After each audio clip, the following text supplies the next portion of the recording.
Cakep. Anak kucing kecebur sumur. Cakep. Kecebur sumur cakep. Cakep. Yang semangat jawab salam panjang umur.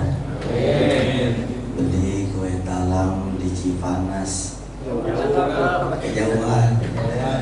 Yang semangat jawab salam utangnya cepat lunas. Amin. Banyak ya. Assalamualaikum warahmatullahi wabarakatuh.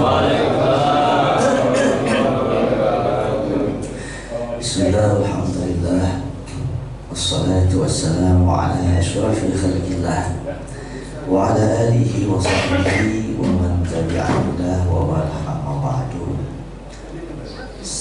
Segenap jamaah Masjid Al-Ikhlas yang dimuliakan Allah, Al-Ustaz Budi Muhibbuddin yang saya muliakan, alhamdulillah izin berkenan Allah kita masih bisa bersimpuh bersama di masjid yang mulia ini. Mudah-mudahan Ramadan yang sudah kita jalankan, ibadah-ibadah kita diterima Allah Subhanahu wa Ta'ala. Mudah-mudahan Allah berikan kita kekuatan, rezeki yang mudah, dikabul segala hajat, sehat panjang umur, bahagia dunia akhirat. Amin ya rabbal. Seperti kata Ustaz Muhibbuddin tadi, salah satu nama daripada bulan Ramadan Syahrul Rahmah, bulan rahmat. Kalau ngomong rahmat itu kasih sayang. Kalau ngomong kasih sayang itu artinya cinta. Suatu saat Rasulullah papasan dengan seorang sahabat. Sahabat ini dulunya gemuk, badannya tebal, sotot. Ketika ketemu Nabi kurus badannya. Nabi nanya, ente sakit? Enggak ya Rasul. Kok sekarang kurus? Sekarang saya Rasulullah setiap hari saya puasa Ramadan. Setiap hari saya puasa. Setiap malam saya tahajud. Setiap hari saya di masjid. Ustaz nggak ada air putih apa? Habis maghrib.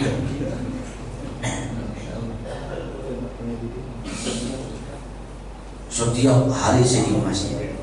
Setiap hari saya kalau bisa hatam Quran 30 juz. Ini sahabat nih kalau bahasa kita pengen dikonten. Dia punya ibadah pengen validasi. Dia pengen diacurin jempol oleh Nabi. Rupanya salah Pak.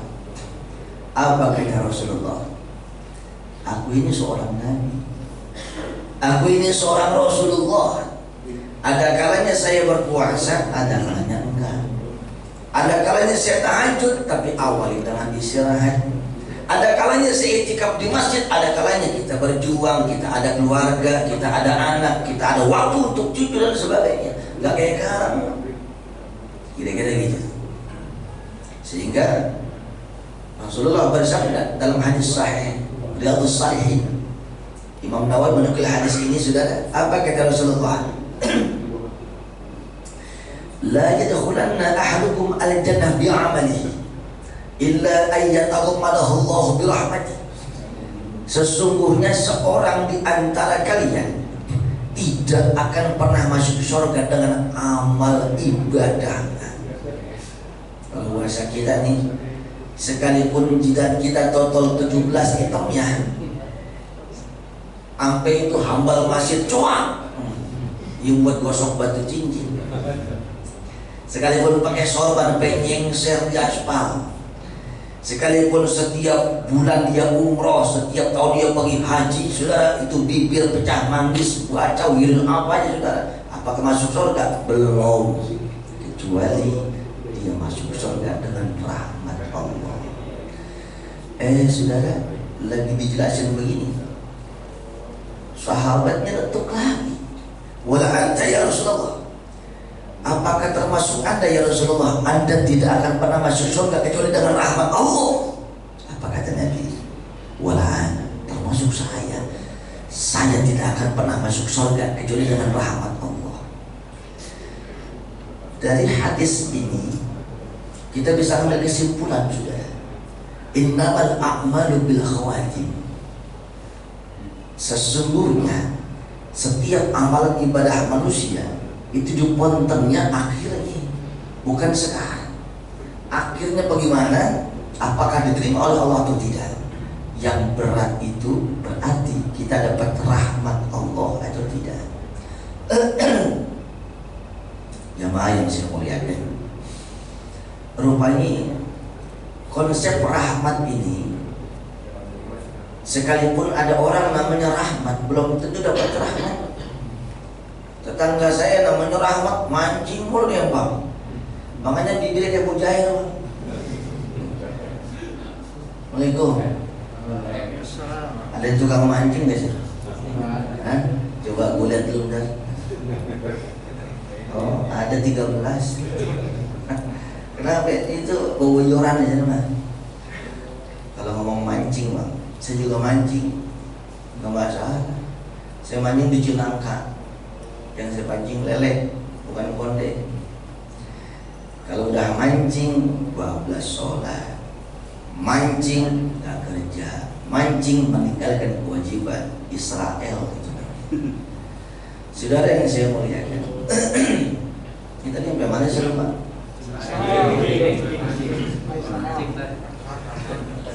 Rahmat. Ada yang namanya rahmat sih. Mudah-mudahan dapat. Hah? Mudah-mudahan Bapak rahmat. Mak, rahmat apa rahmat? Mudah-mudahan sudah dapat rahmat Allah.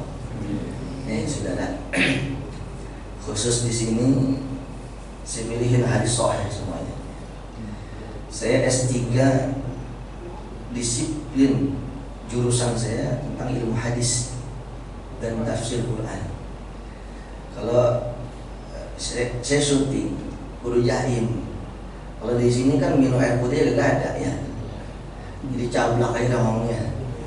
Yang penting kena urusannya gitu. Ini saya bukan ustad, apalagi kiai. Saya juara 1 stand up comedy. Jadi saya hafal sehadis 2 hadis. Tapi kalau ngomong takhrijul hadis, ente mau hadis yang mana? Ada buruk mau kita. Jadi ini spesial Masjid Al-Ikhlas ini. Saya pilihan yang sahih. Ini saudara. Kalau saya bohong, sambar geledek bareng-bareng. Nih saudara, yang pertama, ada manusia yang gak masuk surga, padahal bukan manusia dah, sekarang nih fakta sejarah, ada seorang makhluk yang sejarahnya mencatat dia dijadikan sebagai penasihat malaikat. Penasihat, bukan penasihat presiden, penasihat malaikat. Malaikat punya dosa nggak? Malaikat punya dosa nggak? Presiden. Assalamualaikum. Makanya kalau ngaji jangan nyindir di tembok, pahalanya setengah.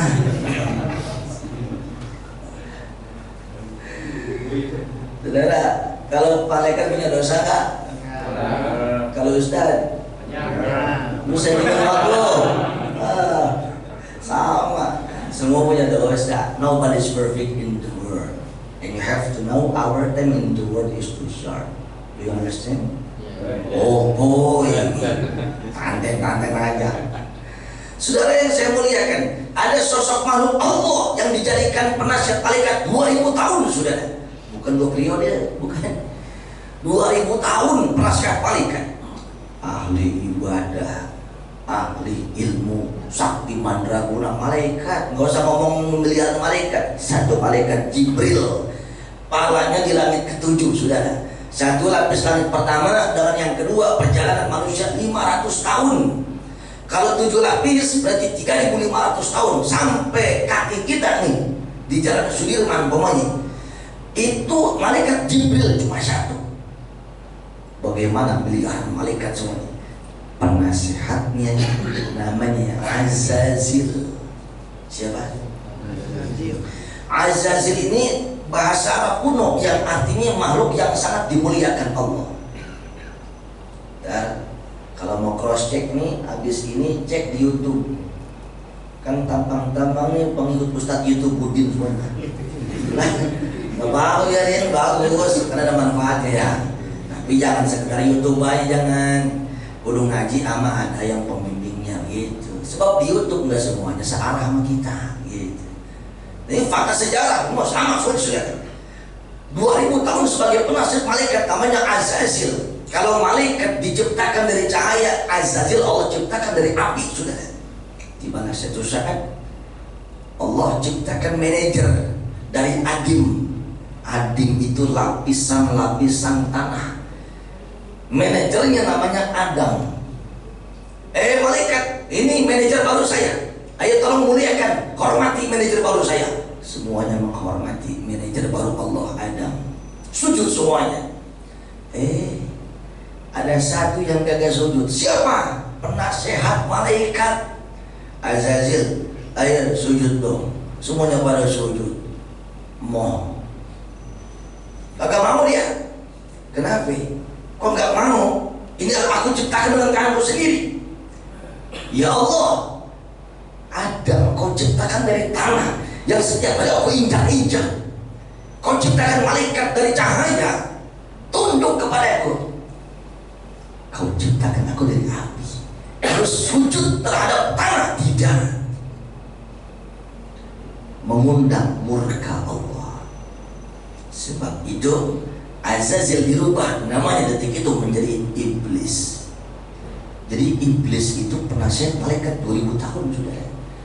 Dirubah jadi iblis, diteruskan ke neraka saudara. Apa sebabnya? Sombong. Ahli ibadah iblis, ahli ilmu iblis, sakti mandraguna iblis. Tempatnya di mana? Di neraka. Kenapa Pak? Sombong. Karakter sombong ini kadang mampir nih ke ustaz, ke kiai, ke RT, ke RW, presiden, lurah, camat, yang berjenggot, yang kagak berjenggot, yang tidak kagak totol, yang kagak totol, semua saudara yang saya muliakan. Ini kadang nih embrio iblis ini kadang mampir. Baik-baik, umur kita nggak lama. Jangan sampai banyak ibadah tekor di sana. Apa sebabnya? Yang kedua, ada malaikat Allah, ada makhluk Allah, manusia yang tidak masuk surga, tidak dapat rahmat bukan karena sombong, tapi tidak nurut dengan aturan Islam. Begini. Kalau saya tanya sama bapak semua, sama abang semua di sini, sama adik, kalau kita punya guru, gelar dia profesor, bagus nggak? Bagus. Nyamuk. Kayaknya puasa, aku juga puasa. Kalau kita punya guru ini bang, guru kita profesor, doktor, sampai berat 11, ditanya bang, terakhir ALM. Bagus kan itu? Bagus kan? Kalau kita punya guru umpamanya kiai, bagus kan? Bagus sudah. Kita punya guru Habib, cakep sudah. Tapi kalau saya tanya, adakah sehebat-hebat guru kita yang melebihi derajat Nabi Muhammad? Sepakat semua? Yuk, hadis sahih lagi saudara. Bang. Ini bang ya. Sorry bang. Ini lagi chat sama bini kan. Begini bang. Ini sahih bang ya. Ini saya korting di sini mah. Gak usah lama-lamain Ustaz ya. Di TV One tuh per 8 menit iklan kan turun transfer 26 juta. Kalau sini kan ini saya mau batuk air mah. Oh, gitu loh. Dakwah tuh nggak boleh lihat bayaran, nggak boleh. Rasulullah dakwah kemana aja malah mau dibunuh, ya kan? Dia kemas, biar kagak dibayar, Allah yang balas berkah, saudara. Saya dakwah di mana aja, saya nggak pernah ngeliat macam-macam, termasuk di sini nih, nggak diamplopin, saya tungguin. Nggak sampai habis, maksudnya jam 1 gitu. Saudara yang saya muliakan, selama masih jam nih ya, saudara yang saya muliakan, hadis sahih gini. Adakah manusia yang lebih mulia dari Nabi Muhammad? Sepakat semua? Baik. Ada seorang budak Rasulullah yang berguru langsung dengan Nabi Muhammad, namanya Mid'am. Siapa namanya Pak? Mid'am. Suatu saat Mid'am dimerdekakan oleh Nabi Muhammad. Mid'am, intahur, kamu merdeka layaknya seperti orang-orang yang lain. Terima kasih ya Rasulullah, merdeka sudah. Nggak pakai bayar. Memang pada dasarnya misi Nabi Muhammad itu untuk memerdekakan budak. Sampai sekarang kan udah nggak ada perbudakan, budak yang ada perbudakan kan. Ya Rasulullah, boleh nggak saya ganti nama? Ya Rasulullah, mau ganti nama apa nanti? Kiro, diganti nama jadi bukan bokir mah, kiro. Ya udah lo pakai dah kalau bahasa Nabi gitu. Ya Rasulullah, satu boleh nggak? Apa? Kalau saya tetap di sini boleh nggak? Jangan. Udah ente sudah merdeka, ente berkeluarga, ente bebas seperti orang lain. Baiklah ya Rasulullah. Tapi kalau boleh nggak setiap hari saya kemari, saya berkhidmat menservis Anda ya Rasulullah, melayani Anda ya Rasulullah. Silahkan. Tetap seperti biasa. Suatu saat ada pengumuman besok perang, siap, daftar semuanya. Kira-kira mau daftar perang? Ya Rasul, saya mau daftar perang dong. Jangan, ente di sini aja, temenin cucu-cucu aneh, temenin yang lain. Baiklah ya Rasulullah. Sejarah mencatat selama Nabi hidup ada 27 peperangan. Dalam kitab Qasusul Anbiya Al-Imam Ibnu Katsir, tidak pernah sekalipun perang dimulai oleh umat Islam kecuali umat Islam pasti diserang lebih dulu, di defensif. Jadi yang sering-sering nyerang duluan itu Israel ini. Dari dulu begitu lakukannya. Itu. Ini beda sama ngomel ya. Kalau di rumah yang duluan ngomel siapa? Bini Israel bukan? Wah, lubar masuk. Saudara yang saya muliakan, dia pengen ikut perang Pak, nggak boleh, udah sini aja. Besok perang lagi, ya Rasulullah, saya izin perang dong. Begini. Lo gue tugasin untuk mendistribusikan kalau kita menang ada harta ghanimah rampasan perang kan taruh tuh di Baitul Mal. Ini untuk siapa? Ente jangan kasih tugas untuk memberikan kepada mustahiknya. Siap ya Rasulullah, naik pangkat. Ada perang lagi saudara. Ya Rasulullah, saya pengen ikut perang. Kalau manusia mati nggak apa-apa ya Rasulullah. Seandainya ada anak panah yang menembus dadamu, saya siap jadi tamengnya. Biarin saya mati duluan. Siap mati untuk kanjeng Nabi Muhammad. Mulia enggak? Fakta sejarah bisa cek di YouTube katanya, di YouTube, di Google, di pusat Google ya. Tuh itu. Kadang mungkin nggak percaya jemaah gitu. Saya kadang-kadang enggak. Saya bukan main wayang bukan. Itu kira-kira akhirnya ikut perang sudah.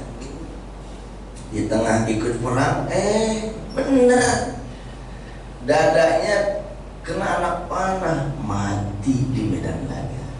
Itu konsep fikih ibadah umat Islam. Orang yang mati di medan laga untuk memperjuangkan Islam dan muslimin, jangankan dimandikan, darahnya diusap aja nggak boleh sudah, nggak boleh. Cukup kain kafankan dibalut, pendem, jangan dimandiin, jangan disolatin, gak punya dosa, langsung masuk surga tanpa hisab saudara. Sekalipun dia suka hisab rokok, belum ada udut maklum. Nih jenazah kira-kira masih ada kan?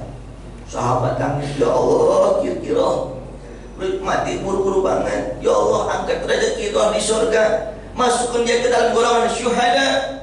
Di tengah sedihnya dan doa para sahabat, Rasulullah bersuara lantang, la huwa finnar. Tidak, kir-kiro adanya di kerak jahanam. Bapak ngapa melototin saya? Lagi cerita ini, kan? Menarik nih, sudah baik-baik. Sahabat ketika Nabi ngomong begitu, Pak, nggak ada yang berani komen, karena yang ngomong Rasulullah pasti benar, nggak mungkin bohong. Fazahabu wan sarafu ilaihi. Maka Nabi Muhammad, mohon maaf, maka sahabat keluar pergi, tapi bukan pulang, tapi ke rumah kira-kira.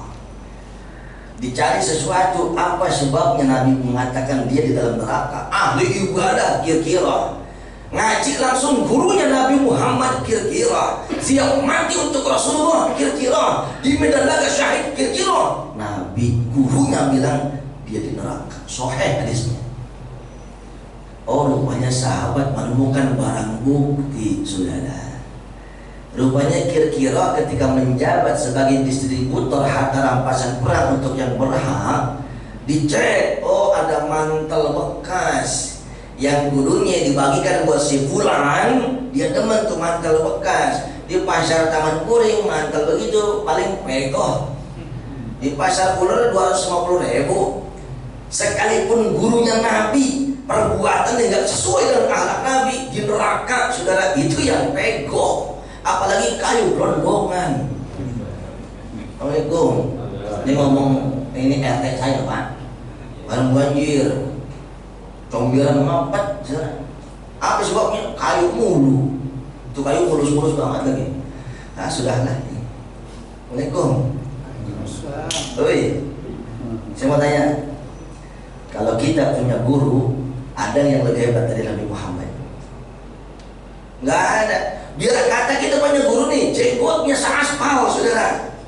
Umpama, akan masuk surga? Belum. Kelakuannya kayak Nabi enggak?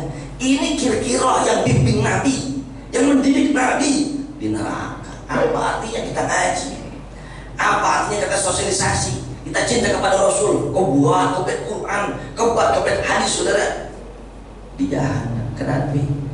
Tidak turun rahmat.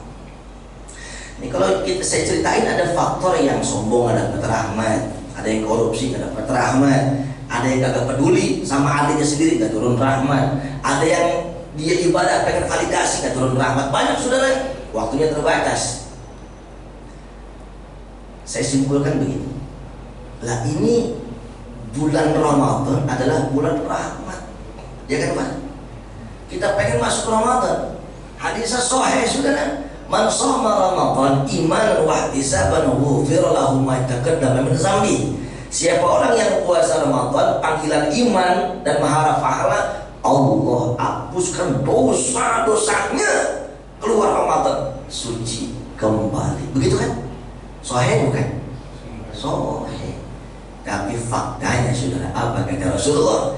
Syaqiya abdun adraka Ramadan falam yufarlah. Ada seorang anak manusia puasa Ramadan sebulan suntuk, berulang setiap tahun, dia praktek umroh, praktek ibadah haji, semuanya, tapi Ramadan lam yufarlah, tidak mampu menghapuskan dosa-dosanya. Kenapa? Dia bisa nahan lapar, tapi puasa perutnya nggak bisa nahan makan hasil zolim.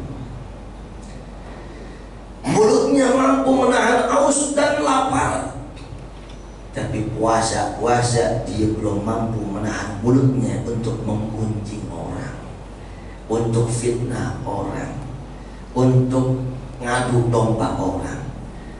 Puasa statue. Dan tahu statue nggak? Statue tahu? Bro, statue tahu nggak? Apaan tuh? Apa? Salah, Pak, bukan setelan cuek, setelan curut. Orang katanya setelan cuek, ya, Pak. Cewek statue, setelan cuek, padahal mau, bukan setelan cuek, curut. Ini salat, puasa, monyong aja ngomongin orang. Saudara yang saya muliakan, Apakah Ramadan tahun besok masih bisa kita ketemu Ramadan lagi? Belum tentu. Manfaatkanlah Ramadan ini. Jangan sampai Ramadan kita sia-sia. Kita diberikan Ramadan, Bang. Kita diberikan Ramadan, Bang. THR udah turun, Bang. Kepala terus. Bang siapa, Bang? Bang Ahmad. Kita diberikan Ramadan, Bang. Khusus kita. Dari Nabi Adam, Nabi Yusuf sampai Nabi Isa kagak diberikan Ramadan seperti kita. Kalau saya bahas sampai 2:30 sore mulai, Pak. Yang ingin saya utarakan adalah banyak sekali nanti di akhirat orang-orang yang masuk pintu surga namanya Babur Royan. Soalnya nih Bang Desa, Babur Royan itu pintu Royan namanya. Gak dikasih sama yang lain kecuali yang puasa Ramadannya lulus dan lolos. Masuk semua sudah. Wah, kuadriliun manusia yang puasa Ramadan. Begitu mau masuk itu gerbang, itu pintu, tumbang masuk neraka, cuma sekitar seperapat sudah. Inilah kata Nabi, mereka puasa cuma lapar doang, cuma awas doang, tapi nggak mampu nahan syahwat. Yuk, tingkatkan kualitas iman ibadah kita, tingkatkan kualitas takwa kita. Jangan sampai bablas. Kita hebat kalau ahli ibadah, tapi bahaya kalau kita merasa hebat, paling hebat daripada yang lain dalam ibadah. Kita mulia kalau kita di bidang ilmu, kita alim, kita cendekia. Tapi bahaya kalau kita merasa lebih hebat daripada orang lain. Merasa lebih, itu adalah embrio iblis. Mudah-mudahan Ramadan yang mulia ini senantiasa menaungi kita.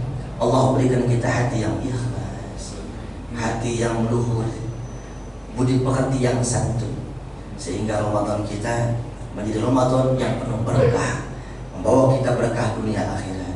Sampai di akhir nafas kita berkah Ramadan ini Allah takdirkan kita semua husnul khatimah. Mudah-mudahan berkah dan manfaat. Subhanakallahumma wa bihamdika asyhadu an la ilaha illa anta astaghfiruka wa atubu ilaik. Bismillahirrahmanirrahim. Alhamdulillahi rabbil alamin. Sallallahu ala sayyidina Muhammadin wa ala alihi wa sahbihi wasallam. Allahumma nafa'na bima 'allamtana wa 'allimna ma yanfa'una warzuqna 'ilman wa la tuzigh qulubana ba'da idh hadaytana. Allahumma habbibis salihin wa habbibna ilayhim waj'alna minal muqtadin fi kulli halin. Allahumma wa ashrikna fi du'a'is salihin hafawna fi babi rahmatika ya arhamar rahimin. Rabbana atina fid dunya hasanah wa fil akhirati hasanah wa qina adzaban nar.